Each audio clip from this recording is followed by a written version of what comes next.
Good afternoon, students. Hope you all are good. Today we are going to discuss the chapter number 5 of your English literature book, that is Irish Stew by the Riverside. So let's start. This extract is from Three Men in a Boat, written by Jerome K. Jerome. This is the story of three friends, Jerome, George and Harris, and their pet dog named Montmorency. They are out on a journey by boat down the river Thames, and on their way they stop at a place called Sonning and later decide to have a good supper. Let's see what happens next. Okay, तो आपका chapter number 5 है Irish stew by the river side. तो Irish stew यहाँ पर एक dish का name है जो नदी के किनारे पर उन्होंने बनाई है. किसने बनाई है? ये स्टोरी है आपके तीन दोस्तों की जिनका नेम है जेरोम, जॉर्ज एंड हैरिस. और ये आपके जो चैप्टर लिया गया है, ये एक्सट्रैक्ट जो लिया गया है, ये एक नॉवल से लिया गया है जिस नॉवल का नेम है three man in a boat. तो three man in a boat, जो थ्री मैन हैं वो तीनों फ्रेंड्स हैं और उन फ्रेंड्स के नेम हैं जेरोम, जॉर्ज एंड हैरिस. तो जो आपके राइटर हैं, जो नैरेटर हैं, वो हैं जेरोम के जेरोम. उनका एक डॉग है जिसका नेम है मोंटमोरेंसी. वो क्या करते हैं? वो एक डिश बनाते हैं जिसका नेम है आयरिश स्ट्यू. एंड नाउ हम देखते हैं आगे कि अब उसमें इस चैप्टर में क्या होता है. So here is warm up. Write the names of the dishes in the given spaces against the countries they are associated with. आपको यहाँ पर इन डिशेस के नेम लिखने हैं. चाइना में कौन सी डिश होती है? Noodles. India biryani. United kingdom fish and chips. Italy and pasta. So now we got out at Sonning and went for a walk round the village.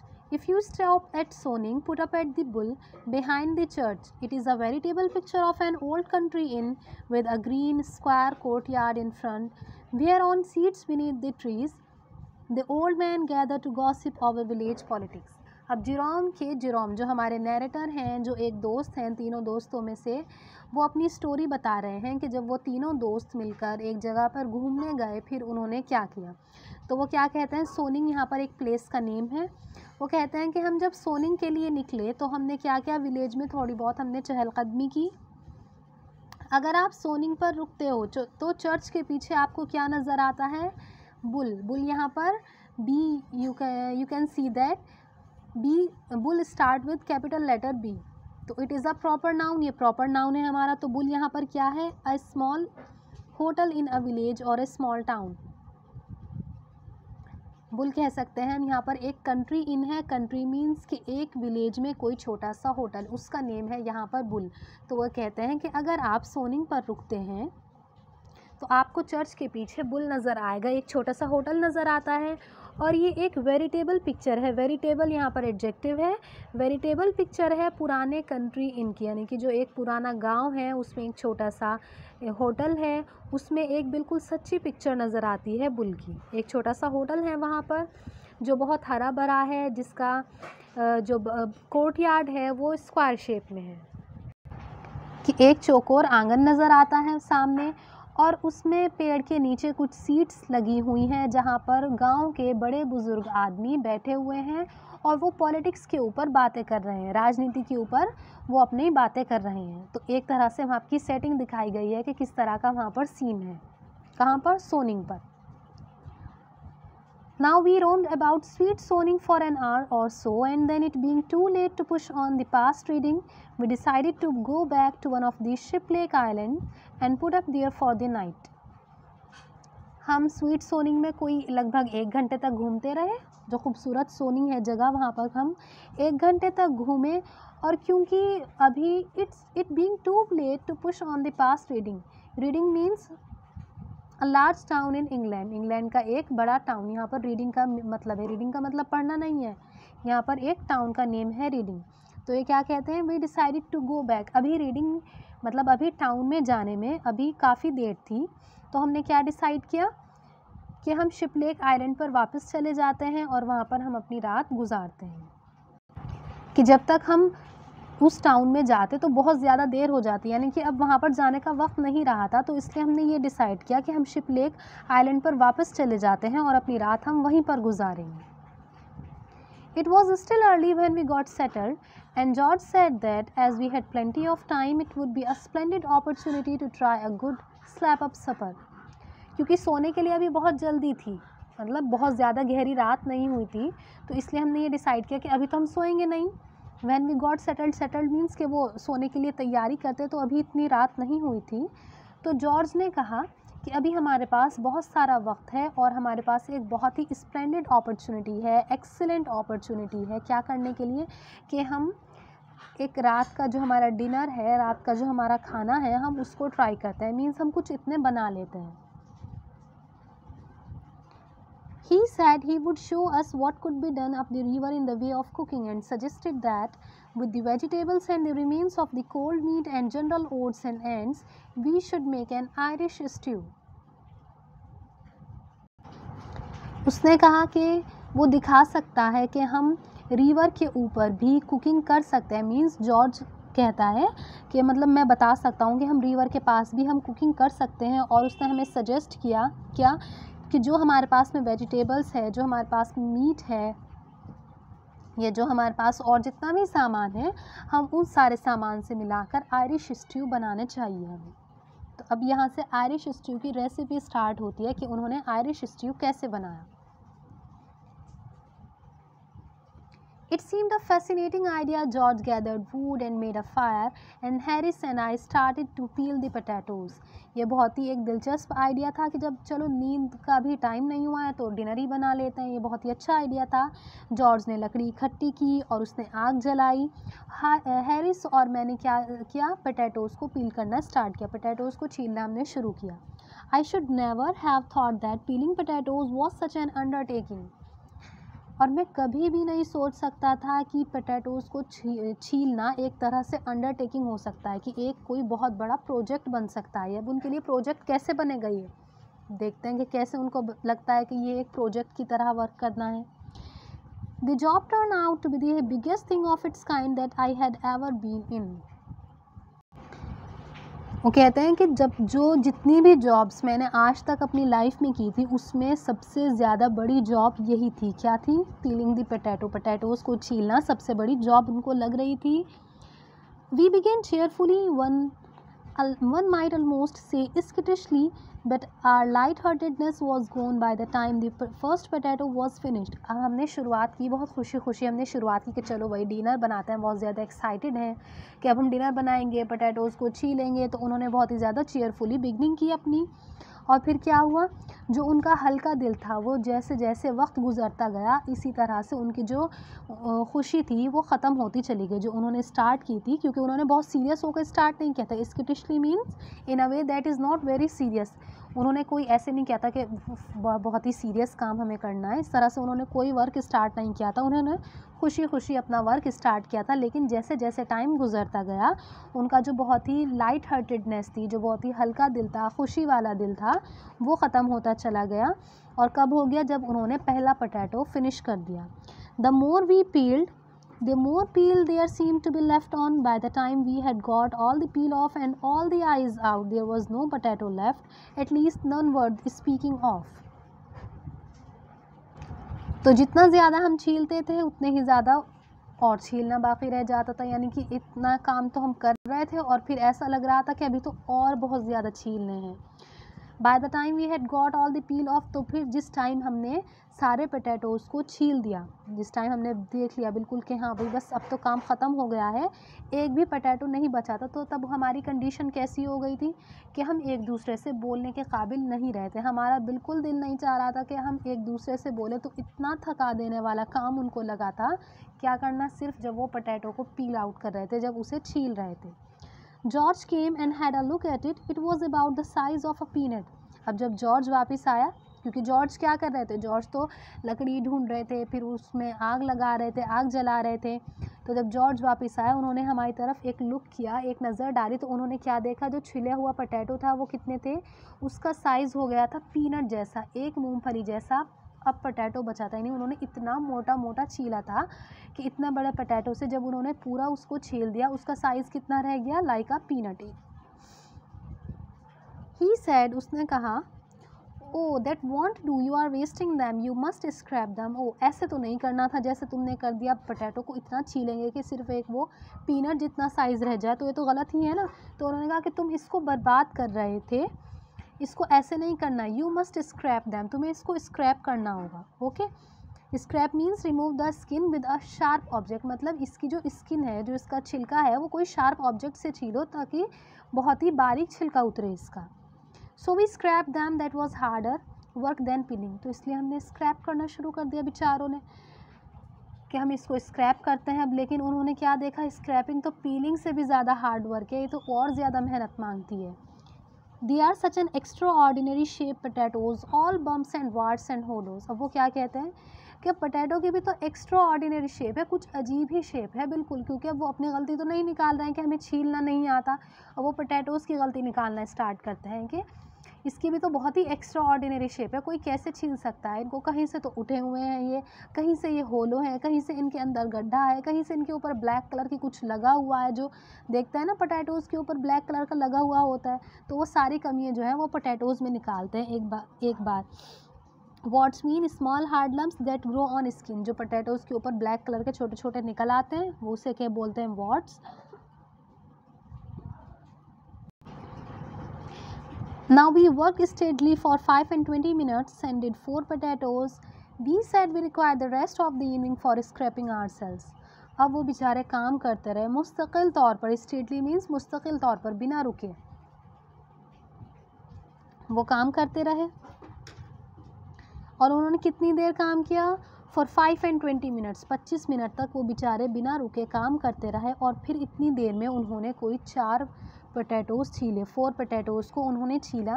उन्होंने कहा कि इस और ज़्यादा स्क्रैपिंग करने के लिए तो हमें पूरी शाम चाहिए, इतना लंबा काम है ये, इतना टाइम लगेगा इसमें। आई नेवर सा such a thing as potato scraping for making a fellow a complete mess. It seemed difficult to believe that the potato scrapings in which Harris and I stood half smothered could have come of 4 potatoes. मैंने आज से पहले कोई ऐसा काम नहीं किया, कोई ऐसी चीज़ नहीं देखी कि पोटैटोज़ को छीलना मतलब हमारे लिए इतनी ज़्यादा मुश्किल बात हो सकती थी कि मैं भी उलझा हुआ था और मेरा जो फेलो है, जो मेरे साथ में मेरा फ्रेंड बैठा हुआ है, वो भी बहुत पूरी तरह से उलझ गया था। और इस बात पर यकीन करना बहुत मुश्किल था, जो जहाँ पर हम खड़े हुए थे, मीन्स जो हम पोटैटो स्क्रैपिंग कर रहे थे हैरिस और मैं, वो क्या हो गया था कि हम अब तक 4 ही कर पाए थे, इतनी देर से हम लगातार काम कर रहे थे, उसके बाद भी हमने सिर्फ 4 पोटैटोज़ ही स्क्रैप किए थे। George said it was absurd to have only 4 potatoes in an Irish stew, so we washed half a dozen or so more and put them in the pot without spilling. अब George क्या कहते हैं उनको, क्योंकि कौन कर रहे थे, एक तो जेरोम और साथ में हैरिस, ये दोनों पोटैटो स्क्रैपिंग कर रहे थे। तो तब जब जॉर्ज क्या कहते हैं कि ये तो बहुत गलत बात है, ये कोई लॉजिक नहीं है कि तुमने सिर्फ आयरिश स्ट्यू के लिए 4 पोटैटोज़ लिए हैं। तो हमने क्या किया, हमने हाफ अ डज़न और मोर 6 या फिर उससे ज़्यादा और पोटैटोज़ ले लिए, क्योंकि लेकिन अब हमारे अंदर बिल्कुल हिम्मत नहीं थी कि हम उनको पील आउट करते, तो हमने इसलिए विदाउट पीलिंग, बिना छीले ही उनको पोट में डाल दिया। We also put in a cabbage and about half a peck of peas, हमारे पास एक बंद गोभी भी थी और कुछ मटर भी थी, थोड़ी सी मटर भी थी। सो George स्टिड it all up and then he said that there seemed to be a lot of room to spare, so we overhauled both the hampers and picked out all the odds and ends and remnants and added them to the stew. George ने सारा सामान उसमें डाल दिया, potatoes भी डाल दिए, cabbage भी डाल दिए, पीस भी डाल दिए, सारी चीज़ें उसमें डाल दी और उनको चलाता रहा, बहुत अच्छे से मिक्सअप किया सारा सामान। और फिर जॉर्ज ने बहुत ही बारीकी से देखा, ओवरहोल्ड मीन्स एग्जामिन एवरी पार्ट, यानी बहुत बारीकी से उसको देखा, पोट को देखा कि वहाँ पर अभी और बहुत ज़्यादा चीज़ें डाली जा सकती थी, यानी कि उसमें रूम कहा गया है यहाँ पर पोट को, कि जो उनका बर्तन था उसमें अभी इतनी काफ़ी जगह थी कि और बहुत सारी चीज़ें उसमें डाली जा सकती। तो उन्होंने क्या किया, जो उनकी हैम्पर थी, मतलब जो वो एक बास्केट ले रहे थे जिसमें उन्होंने फूड लिया हुआ था, उसके अंदर जितने भी सारा सामान था वो सारा उन्होंने आयरिश स्ट्यू में डाल दिया। आयरिश स्ट्यू बनाने के लिए उसमें सब कुछ डाल दिया। There were half a meat pie and a bit of cold boiled chicken left and we put them in. Then George found half a tin of spotted salmon and he emptied into that pot. अब उनके पास क्या था, उनके पास एक meet पाई था half, साथ में उनके पास कोल्ड बॉइल्ड चिकन था, ठंडा उबला हुआ चिकन भी बचा हुआ था, तो उन्होंने उसको भी उसके अंदर ही डाल दिया। पॉटेड सालन था, फ़िश का एक बना हुआ, उनके पास एक छोटे से कंटेनर में फ़िश का सालन भी बना हुआ था। तो उन्होंने सब कुछ क्या किया, पोट में अपने पोट में सब कुछ डाल दिया, सारी चीज़ों को उन्होंने खाली कर दिया।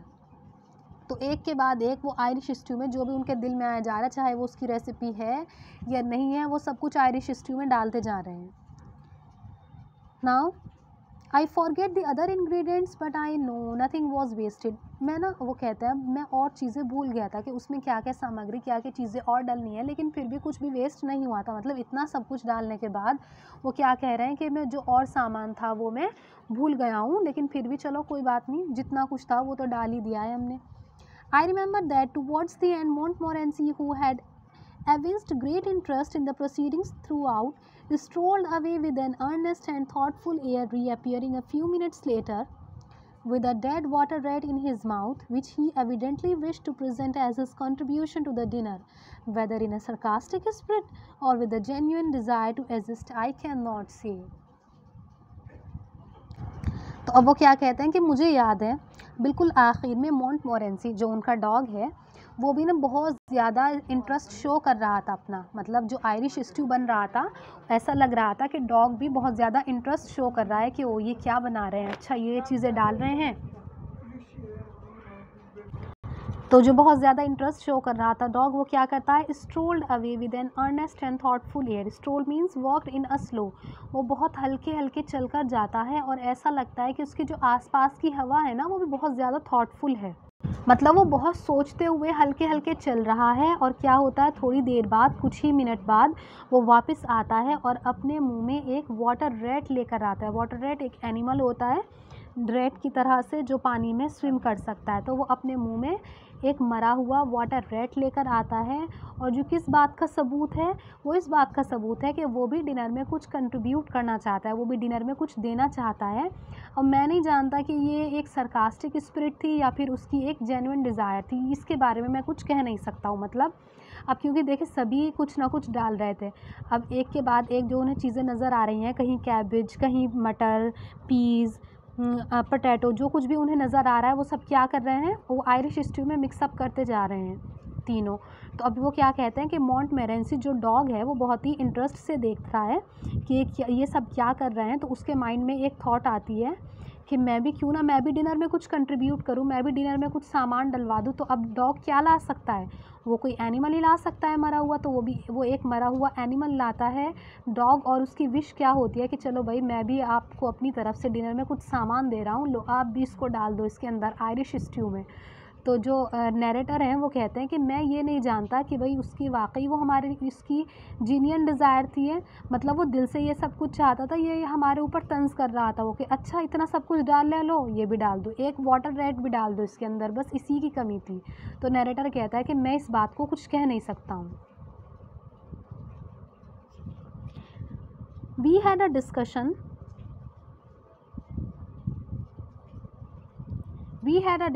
as to whether the rat should go in or not. Harry said that he thought it would be all right mixed up with other things and that every little thing helped, but George thought otherwise. अब हमारे बीच में discussion हुआ, उन तीनों दोस्तों के बीच में discussion हुआ कि इस चूहे को डालें या नहीं डालें, रैट को डिश के अंदर डालना चाहिए या नहीं डालना चाहिए।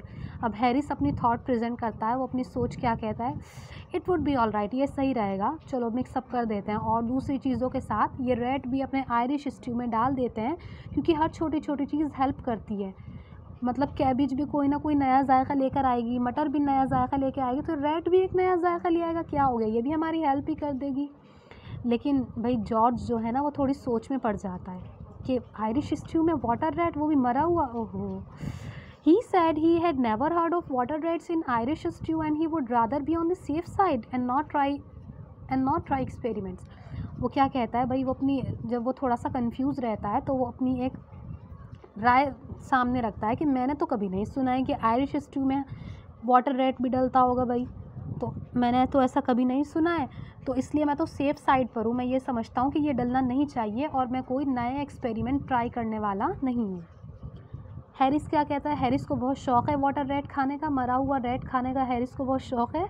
तो इसलिए वो क्या कहता है, if you never try a new thing how can you tell what it's like, it's man such as you that hamper the world's progress, think of the man who first tried German sausage. वो कहता है अगर तुम कोई नई चीज़ कभी try नहीं करोगे तो तुम्हें कैसे पता चलेगा कि इस जैसा भी कुछ हो सकता है। तो तुम्हारे जैसे आदमी होते हैं जो दुनिया की तरक्की में रुकावट डालते हैं, क्यों जब हम कोई नई चीज़ ट्राई नहीं करेंगे हम उसके बारे में कैसे कुछ कह सकते हैं, लेकिन एटलीस्ट हम अपनी आयरिश स्ट्यू में रेट भी तो नहीं डाल सकते हैं ना। तो हैरिस क्या कहता है कि अगर तुम कोई नई चीज़ ट्राई नहीं करोगे तो तुम्हें कैसे पता चलेगा, और तुम्हारे जैसे आदमी होते हैं जो दुनिया की जो तरक्की होती है उसमें रुकावट बनते हैं। उस पहले आदमी के बारे में सोचो जिसने जर्मन सॉसेज ट्राई किया था, मतलब वो उसे ना कन्विंस करने की कोशिश कर रहा है कि किसी तरह ये मान जाए हम अपने आयरिश स्ट्यू में एक मरा हुआ चूहा भी डाल दें और उसका भी जायका देखें, उसका भी टेस्ट देखें कि वो कैसा लगेगा। It was a great success that Irish stew, I don't think I ever enjoyed a meal more. और ये एक बहुत ही बड़ी सक्सेस थी आयरिश स्ट्यू की। मीन्स जो सबसे पहले आयरिश स्ट्यू बनाया गया था वो उसके बारे में कहते हैं कि जब सबसे पहला आयरिश स्ट्यू बना था तो उन्होंने भी तो एक्सपेरिमेंट ही किए होंगे ना कि चलो ये भी ट्राई कर लेते हैं, ये भी ट्राई कर लेते हैं, और मुझे नहीं लगता मैंने इससे ज़्यादा कभी मील को एंजॉय किया होगा। मीन्स आयरिश स्ट्यू मुझे सबसे अच्छा लगता है, तो उन्होंने भी तो फर्स्ट मैन ने भी तो ट्राई ही किया होगा ना, तो चलो हम भी ट्राई करते हैं। There was something so fresh and piquant about it. One's palate gets so tired of the boring old things. Here was a dish with a new flavor, with a taste like nothing else on earth. और ये ना कुछ बहुत ही fresh बनकर निकलेगा। वो उसे बताते हैं कि अगर हम इसमें वो डाल देंगे ना, एक रेड डाल देंगे तो ज़रूर इसमें कुछ नया फ्रेश निकलेगा, पाइकवेंट निकलेगा, नहीं बहुत ही मसालेदार निकलेगा। छी, मतलब वो एक रेड डलवा कर उसमें ये कह रहे हैं कि वो बहुत ही मसालेदार डिश बन जाएगी हमारी, है ना। और एक ही तरह का रोज़ रोज़ खाना खाने से तो इंसान बोर हो जाता है, पुरानी चीज़ें, तो इसलिए हम कोई नया फ्लेवर ट्राई करते हैं रेड का, डेड रेड का हम कोई न्यू फ्लेवर ट्राई करते हैं जो हमने आज से पहले कभी भी इस ज़मीन पर नहीं टेस्ट किया होगा। And it was nourishing too, as George said there was good stuff in it. The peas and potatoes might have been a bit softer, but we all had good teeth, so that did not matter much. And as for the gravy, it was a poem, a little too rich perhaps for a weak stomach, but nutritious. तो अब finally उन्होंने वो dead rate जो था, dead water rat, अपनी Irish stew में डाल ही दिया, और उसके बाद वो कहते हैं कि and it was nourishing too, वो बहुत ही ज़्यादा क्या था, नरिशिंग था, यानी कि जिससे हमें विटामिन मिनरल्स मिलते हैं, वो बहुत ही ज़्यादा इस टाइप का एक ग्रेवी बन गई थी, एक डिश बन गई थी। जॉर्ज कहता है कि जो उसका स्टफ़ था ना वो भी बहुत अच्छा था, मतलब टोटली बहुत अच्छा बना वो आयरिश स्ट्यू। जो पीज़ और पोटैटोज़ थे वो कुछ ज़्यादा ही सॉफ्ट हो गए थे, क्योंकि वही आलू और मटर तो बहुत जल्दी वो हो जाते हैं, पक जाते हैं as compare to meet.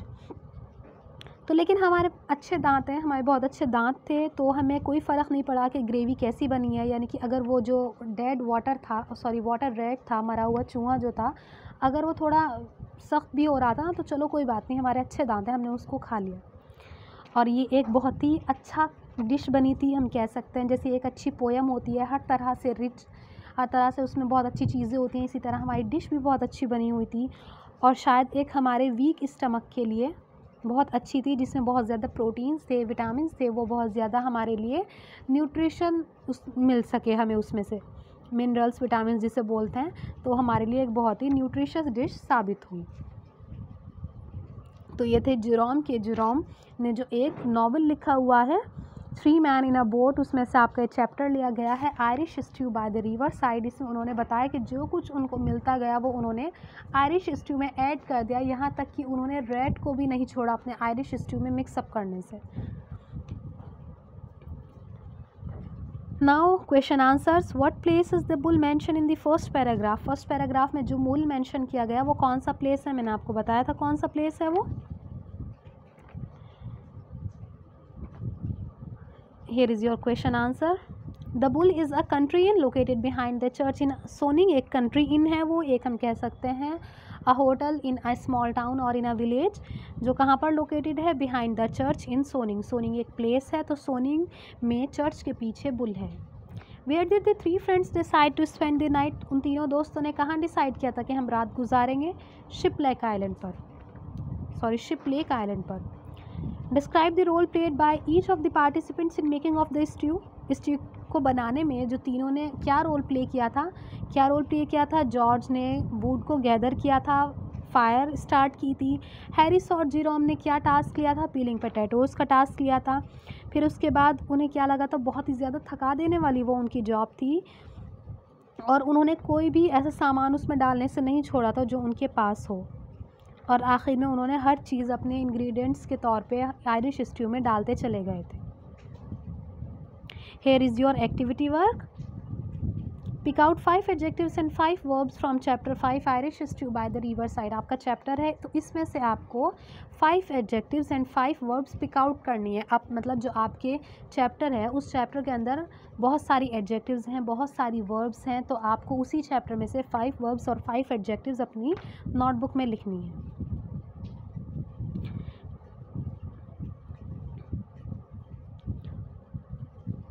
And also right these word meanings in your notebooks. ये वर्ड मीनिंग्स आपको अपनी नोटबुक में लिखने हैं। इनको आप स्किप कर दीजिएगा, जिन पर मैंने क्रॉस साइन लगाया हुआ है ये वाले आप रहने दीजिए, बाकी जिन पर राइट साइन है वो आप अपनी नोटबुक में कर लीजिए।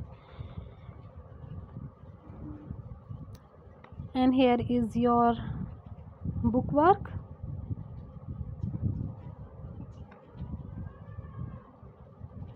According to the narrator why did Montmorency come back with a dead water rat. अब नैरेटर के अकॉर्डिंग जो मॉन्टमोरेंसी था वो वाटर रैट के साथ वापस क्यों आया था? He really wanted to help, क्योंकि वो उनकी हेल्प करना चाहता। जब डॉग ने ये देखा था कि इतना सारा सामान डाल ही रहे हैं तो क्यों ना मैं भी कुछ कंट्रीब्यूट करूं, भाई वो भी तो उनके साथ था ना। तो जब अगर मान लीजिए हमारा कोई ग्रुप है और एक के बाद एक हम कुछ वर्क कर रहे हैं तो सब अपना कंट्रीब्यूशन दे रहे हैं, तो कोई एक ऐसा तो नहीं होगा जो कंट्रीब्यूट नहीं करेगा। तो डॉग ने भी यही सोचा कि भाई मैं भी कुछ ना कुछ कंट्रीब्यूट करता हूँ, भले ही वो एक वाटर रैट ही क्यों ना हो। तो वो भी उनकी हेल्प करना चाहता था, अपना कंट्रीब्यूशन देना चाहता था। George decided to make the Irish stew in order to show what a slab of dinner was like. George ने क्यों डिसाइड किया था to make the Irish stew, मतलब क्या चाहता था वो आयरिश स्ट्यू बनाना? वो चाहते थे कि हम भी वो एक अच्छा सा डिनर बना सकते हैं, हम ये चीज़ दिखा सकते हैं, तो इसलिए उन्होंने आयरिश स्ट्यू बनाना डिसाइड किया था कि आज हम कुकिंग करेंगे।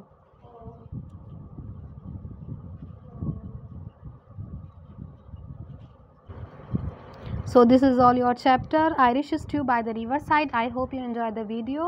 Take care all of you.